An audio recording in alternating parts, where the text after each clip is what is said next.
రాయలసీమ ప్రాంతంలో ఎంతో ప్రాముఖ్యతను సంతరించుకున్న గండికోట చరిత్రను ఈ ఛానల్ ద్వారా మీకు అందించడానికి ఆర్థికంగా సహకరించిన మిత్రులు బద్వేల్ టీడీపీ సీనియర్ నాయకులు డాక్టర్ కొంకుల రాంబాబు గారికి, విద్యా ప్రదాత Ratnam English medium high school correspondent Talari Ratnam గారికి, ఛానల్ ఆవిర్భావం నుండి పూర్తి సహకారం అందిస్తున్న రాజేశ్వరి ప్లానర్స్ అధినేత municipality planner doctor Munugala Venugopal గారికి, స్నేహశీలి సౌమ్యులు మిత్రులు వైసీపీ నాయకులు పోతురాజ్ ప్రసాద్ గారికి, సీనియర్ జర్నలిస్ట్ సాగర్ గారికి హృదయపూర్వక కృతజ్ఞతలు తెలియజేసుకుంటున్నాం.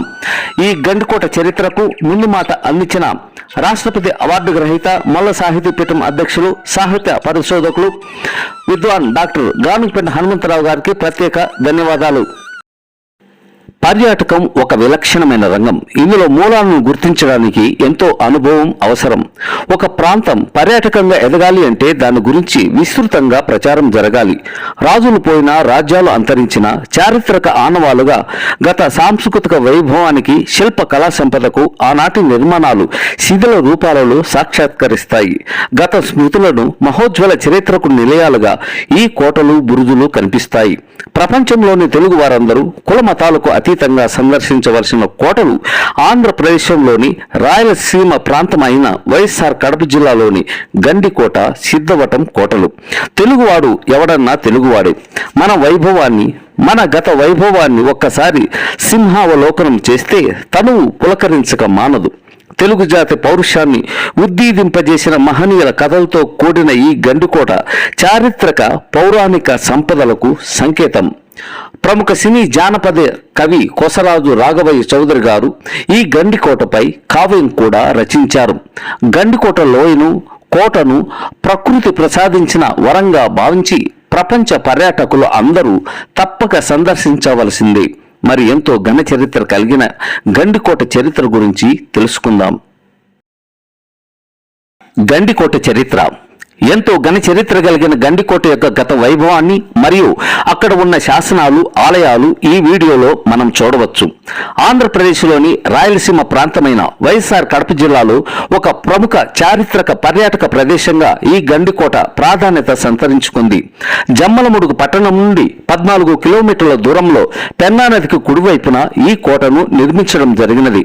ఎర్రమల కొండల మధ్య పెన్నా నది గండిపై ఈ కోటను నిర్మించడం వలన ఈ కోటకు గండికోట అనే పేరు వచ్చినది. పెన్నా నది వల్ల ఏర్పడిన గండి పడమర, ఉత్తర దిశలలో ఈ కోటకు రక్షణ కల్పిస్తూ ఉన్నాయి. తూర్పు, దక్షిణ దిశలలో కందకాలతో ఈ గండికోట శత్రు దుర్భేద్యమైన కోటగా ప్రసిద్ధిగాంచింది. ఈ గండికోటను సందర్శించిన ఫ్రెంచి పర్యాటకుడు దీనిని 2వ హంపిగా అభివర్ణించారు. గండికోట చరిత్ర గురించి తెలుసుకుందాం.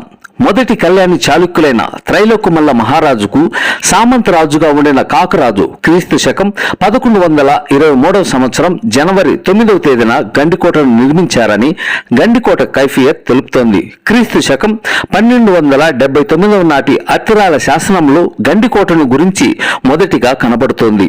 కాకతీయుల కాలంలో కాయస్థ సామంతరాజులు, విజయనగర కాలంలో పెమ్మసాని రాజులు, నంద్యాల ఆరవీటి రాజులు, కడప మయానా నవాబులు, మైసూరు సుల్తానులు ఈ గండికోటను పాలించినట్లుగా శాసనాలు, కైఫియతులు మనకు తెలుపుతున్నాయి. కాకతీయుల కాలంలో మునికినాటి సీమకు గండికోట రాజకీయ కేంద్రంగా వెలుగొందింది. విజయనగర సామ్రాజ్య పరిధిలో ఉదయగిరి రాజ్యంలో గండికోట పాలనా కేంద్రంగా ఉండేది. బ్రిటిష్ వారి ఆధీనంలోకి ఈ కోట వచ్చిన తర్వాత గండికోట తన ప్రాభవాన్ని కోల్పోయింది. ఈ గండికోటలో మొత్తం 31 ఫిరంగులు ఉండేవి. ఆంగ్లేయులు ఈ ఫిరంగులను ధ్వంసం చేసి ఇనుమును తమ దేశాలకు తరలించారు. ప్రస్తుతం చార్మినార్ వద్ద అబ్దుల్ ఖాదర్ బాషా బుర్జు పైన 2 ఫిరంగులు శకలాలు మాత్రమే ఉన్నాయి. కోట లోపలికి ప్రవేశించగానే కావలి మండలంగా పిలువబడుతున్న చార్మినార్ మనకు దర్శనమిస్తుంది. గోల్కొండ నవాబుల కాలంలో దీనిని అభివృద్ధి పరిచారు. 4 అంతస్తులుగా దక్కని శిల్పరీతిలో నిర్మించబడిన ఈ చార్మినార్ 4 స్తంభాల ఆధారంగా చేసుకుని నిర్మించారు. కావలి మండపానికి, చార్మినార్కి సమీపంలో ఎడమ వైపున అతి పెద్ద కారాగారమైన బందీఖానాను మనం చూడవచ్చు. ఆ కాలంలో యుద్ధ ఖైదీలను, రాజ కుటుంబీకులను, నేరస్తులను ఈ బందీఖానాలో బంధించేవారు.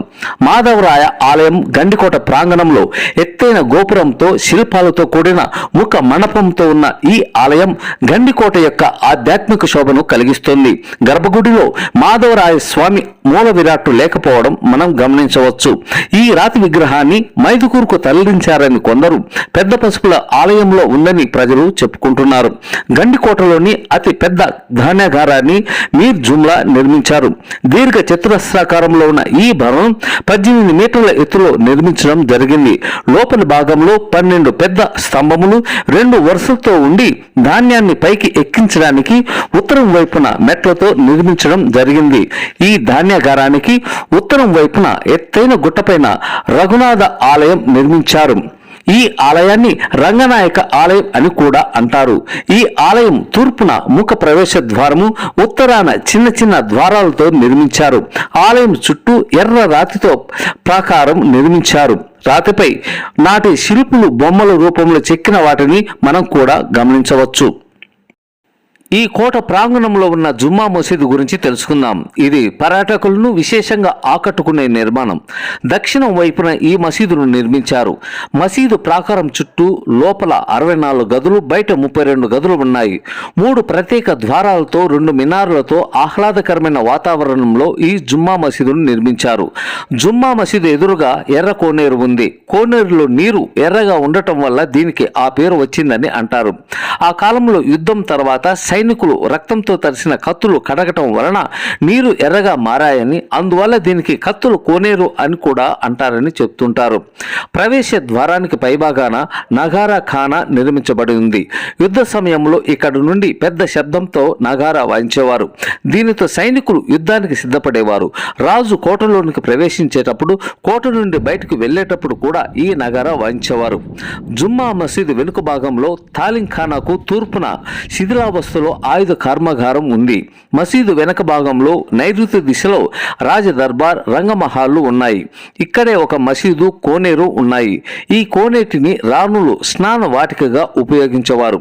గండికోటలోని ఆగ్నేయ భాగంలో కోట గోడ సమీపంలో రాయల్ చెరువు ఉంది. ఈ చెరువును పూర్తిగా రాతి కట్టడంతో నిర్మించడం వలన దీనికి రాతి చెరువు, రాజుల చెరువు అని కూడా పిలుస్తూ ఉంటారు.